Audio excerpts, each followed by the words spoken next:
आपको एक ऐसे शख्सियत से मिला रहे हैं, मैं नाम बताऊं इसके पहले उनके बारे में आपको बता दें कि गांधीवादी सामाजिक कार्यकर्ता हैं जो एक लंबी यात्रा पर साइकिल से निकले हैं। वह किस तरह के संदेश लेकर निकले हैं। सर नमस्कार। और देवरिया ज़िले के गौरी विहार के इस धरती पर जो एक छोटा सा कस्बा है, आपका स्वागत है। और ये बहुत कम सौभाग्य ऐसा मिलता है कि जो सामाजिक सरोकार को लेके आखिरी आदमी के हित के लिए, उनकी आवाज़ बनने के लिए निकला हो किसी मिशन पर, और वो भी साइकिल से लंबी दूरी तय करके।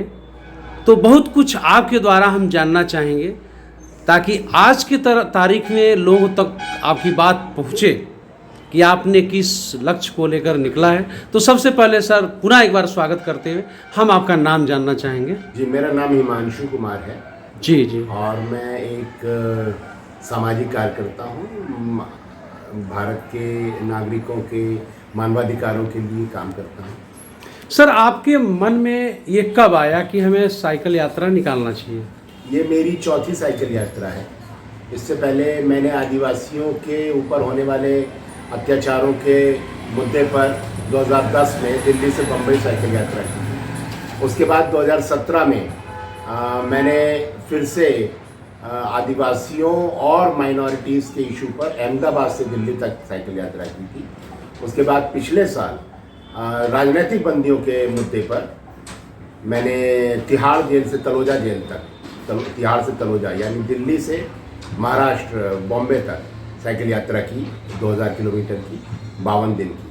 और उसके 3 महीने बाद अब मैं ये 30 जनवरी से ये चौथी साइकिल यात्रा है मेरी, दिल्ली राजघाट से कुशीनगर गौतम बुद्ध की समाधि तक। सर अन्य बातों पर मैं आऊँ, इसके पहले आपके कुछ व्यक्तिगत जीवन के बारे में हम जानना चाहेंगे कि आप अपने बारे में थोड़ा परिचय दें। तो मेरा नाम हिमांशु कुमार है। मैं और मेरी पत्नी अपनी शादी के 20 दिन बाद अपनी जॉब छोड़कर, दिल्ली छोड़कर, हम लोग अपना बैग लेकर छत्तीसगढ़ चले गए थे।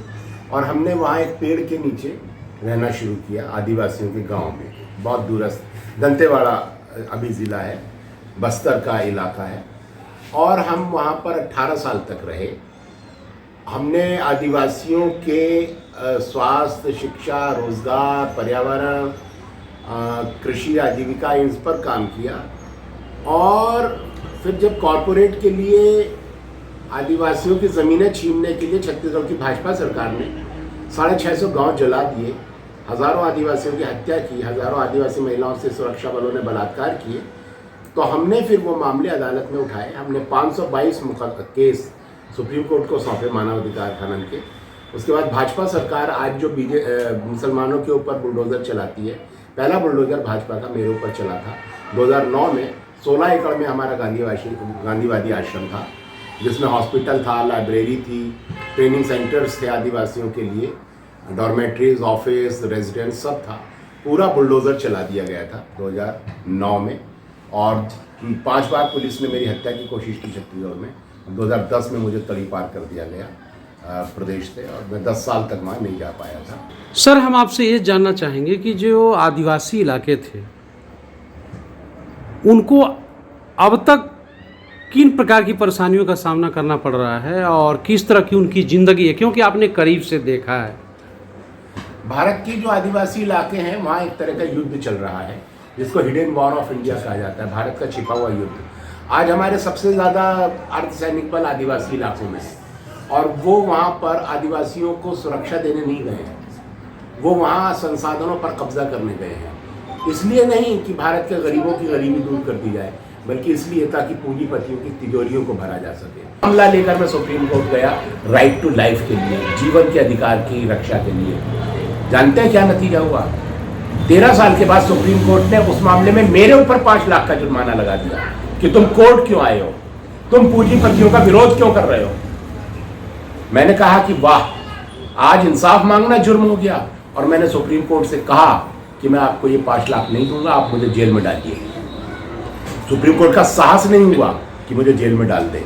लेकिन ये बहुत खतरनाक संदेश है कि आज अडानी अंबानी के लिए भारत के नागरिकों को गोली से उड़ाया जा सकता है, और अगर वो नागरिक सुप्रीम कोर्ट जाएगा तो उसके ऊपर जुर्माना लग जाएगा। और उस फैसले में कहा गया है कि एफआईआर करो इनके ऊपर, इन जैसे लोगों के ऊपर जो कोर्ट आते हैं। यानी अब अगर आप राइट टू लाइफ के लिए सुप्रीम कोर्ट जाएंगे तो आपके ऊपर एफआईआर हो जाएगी। ये खतरनाक हालत है।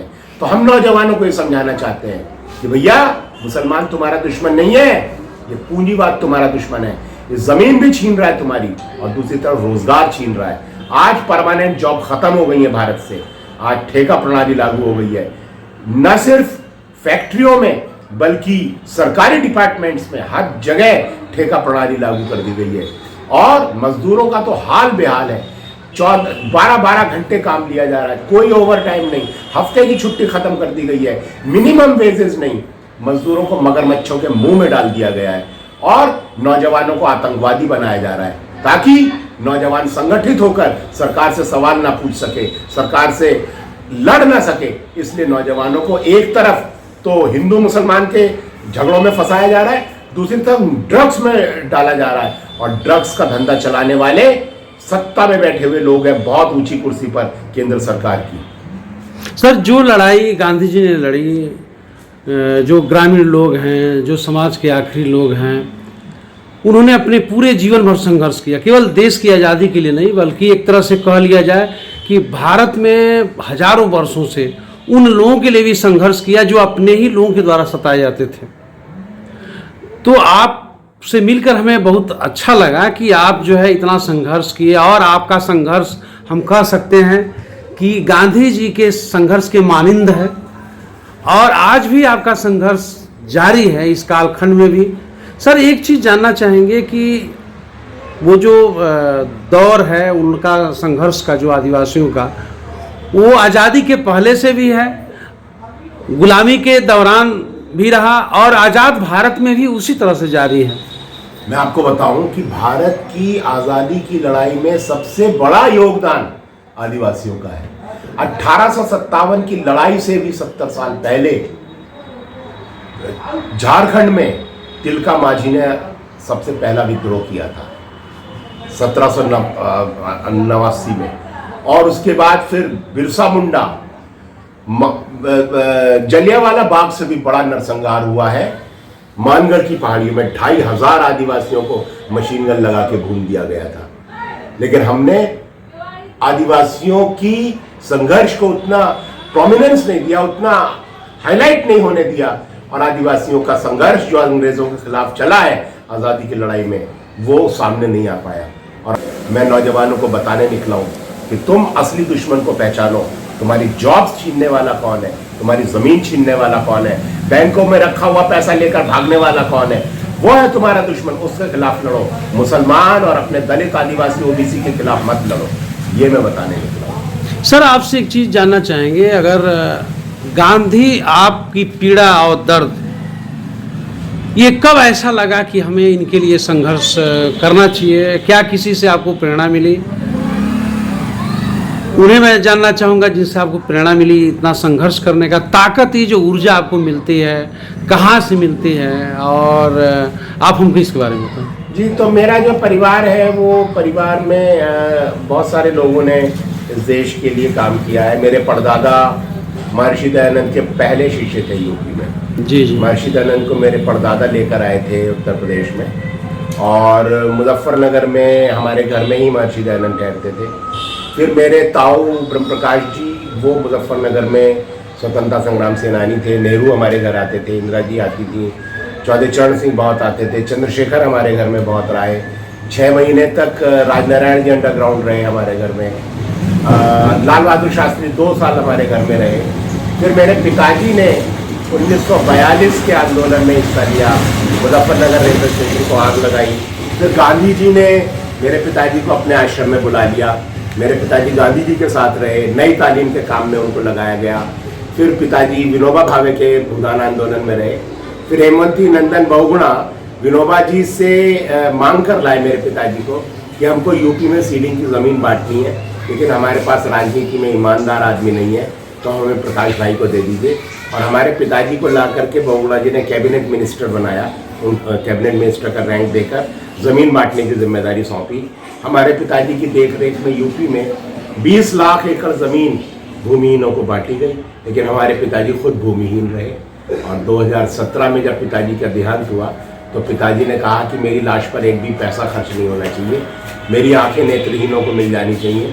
तो हमने अपने पिताजी की देहांत के बाद कोई पंडित नहीं बुलाया, कोई मंत्र नहीं पढ़े, हमने उनकी लाश मेडिकल कॉलेज में स्टूडेंट्स को दे दी, उनकी दोनों आंखें दो नेत्रहीनों को मिल गई। तो हमारे पिताजी से हमको ये प्रेरणा मिली कि गांधी जी ने कहा था कि नौजवानों को गांव में जाके काम करना चाहिए। तो मैं और मेरी पत्नी फिर अपनी शादी के 20 दिन बाद अपना बैग उठाकर दिल्ली से चले गए थे छत्तीसगढ़, और वहाँ फिर हमने पूरी ज़िंदगी गुजारी है। सर, आपकी बातों को सुन के लगा कि आपका पूरा परिवार संघर्ष किया है आम लोगों के स्वतंत्रता के लिए, उनके हक के लिए। ये बड़ी खुशी की बात है। और आज के समय में गांधी के विचारों को लेकर चलना मुझे लगता है कि बहुत आसान नहीं है, क्योंकि क्रोधित हो जाना, तुरंत उत्तेजित होना आसान है। लेकिन कुछ गांधी जी के बारे में आपसे सवाल करेंगे कि गांधी जी को बहुत से लोग कमज़ोर कहते हैं, वो इस मामले में कहते हैं कि एक गाल पे चाटा मारो दूसरा कर देना चाहिए। क्या वो गांधी जी को, दूसरी तरफ गांधी जी ये भी कहते हैं कि मैं तो ट्रेन का टिकट लिया हूँ, मैं कैसे उतर सकता हूँ, मेरा तो ट्रेन पर बैठने का हक है, इसके लिए मैं बाकायदा टिकट लिया है। फिर गांधी जी कहते हैं कि अत्याचार कभी नहीं सहना चाहिए। तो हम कह सकते हैं कि गांधी जी का जो विचारधारा है उसकी कड़ी को जो जोड़ नहीं पाएगा और आधा अधूरी बात जानेगा, वो गांधी जी को ठीक से समझ नहीं पाएगा। गांधी जी में एक क्रांतिकारी शक्ति भी है, गांधी जी में एक महात्मा भी छिपा है, गांधी जी में एक दूसरे के लिए दर्द भी छिपा है। गांधी जी क्या क्या है ये कहना बड़ा मुश्किल है, और आज भी गांधी जी पर अध्ययन चल रहा है। ऐसे में आज की जो पीढ़ी है वो गांधी को ठीक से क्यों नहीं समझ पाती, इसके पीछे का वजह क्या हो सकता है? देखिए, गांधी जी को अगर समझना है तो गांधी जी के ऊपर दूसरों की टिप्पणियां पढ़ने की बजाय सीधे गांधी जी को पढ़िए। गांधी जी ने खुद क्या लिखा है, चाहे उनकी आत्मकथा है या उनकी दूसरी किताबें हैं, वो पढ़ना चाहिए। और गांधी जी के बारे में जो धारणाएं बना ली गई हैं, जैसे आपने जिक्र किया एक गाल पर तमाचा मारे तो दूसरा गाल कर दो, ये गांधी जी ने नहीं कहा है, लोगों को यही नहीं पता, ये ईसा मसीह ने कहा है, माउंट ऑफ सरमन ने सर। हाँ जी। अब जीसस कहते हैं, क्योंकि पुराना जो यहूदी धर्म था वो कहता था दांत के बदले दांत और आंख के बदले आंख, यही धर्म है। जीसस ने पहली बार कहा कि नहीं, यह धर्म नहीं है। धर्म यह है कि कोई तुम्हारे एक गाल पर चाटा मारे तो तुम दूसरा गाल भी कर दो, अगर वो तुमसे तुम्हारी कमीज मांगे तो तुम अपना चोगा भी दे दो, वो तुमसे बेगार कराने के लिए 1 किलोमीटर ले जाए तो तुम 10 किलोमीटर जाओ। ये जीसस ने कहा है। तो ये गांधी जी के ऊपर लगा दिया गया कि गांधी जी ने ऐसा कहा है। अलबत्ता गांधी जी की जो अहिंसा है वो बहादुरों की अहिंसा है, वो साहसी लोगों की अहिंसा है कि आप सामने वाले के साथ हिंसा कर सकते हैं, उसके बावजूद आप ना करें और आप ये कहें, जैसे उन्होंने अंग्रेजों से कहा कि आप हमें मार सकते हैं लेकिन आप हमारी स्वामी भक्ति नहीं खरीद सकते, हम आपके राज को एक्सेप्ट नहीं करेंगे, हम उसको अस्वीकार करते हैं, हम आपके गुलाम नहीं हैं, हम आज़ाद हो चुके हैं। अब आप हमें ज़बरदस्ती गुलाम बनाकर रखे हुए, हम आपके राज को मानते नहीं हैं। और उनका जो असहयोग आंदोलन है, सविनय अवज्ञा है, वो पूरा का पूरा विद्रोह है, बगावत है बहादुरों की। गांधी ने इस देश के सीने खुलवा दिए राइफलों के सामने, लोग गोली खाते थे, खुशी खुशी शहीद होते थे। गांधी ने जेल जाने को शान की बात बना दिया, जब कोई जेल जाता था तो लोग ढोल लेकर के मालाएं पहनाकर उसको जेल तक पहुंचा कर आते थे। तो गांधी ने जेल जाना, गोली खाना इस शान की बात बना दिया। गांधी ने इस देश को बहादुर बनाया और उसके बाद अंग्रेजों का इस देश पर राज करना असंभव कर दिया। तो गांधी को लोग समझ नहीं पाते हैं और इसलिए गांधी के बारे में कुछ भी टिप्पणी करते हैं। सर, आपने बहुत अच्छी बात कही। गांधी जी को समझने के लिए गांधी जी जैसा महसूस करना पड़ेगा। हम ऊपरी तौर पे गांधी जी को नहीं समझ सकते हैं। सर, ये मैं जानना चाहूँगा कि जो इस बार आपका चौथी बार ये जो साइकिल यात्रा निकली है, इस बार का उद्देश्य क्या है? साइकिल यात्रा, तो ये यात्रा जो है सद्भावना यात्रा है।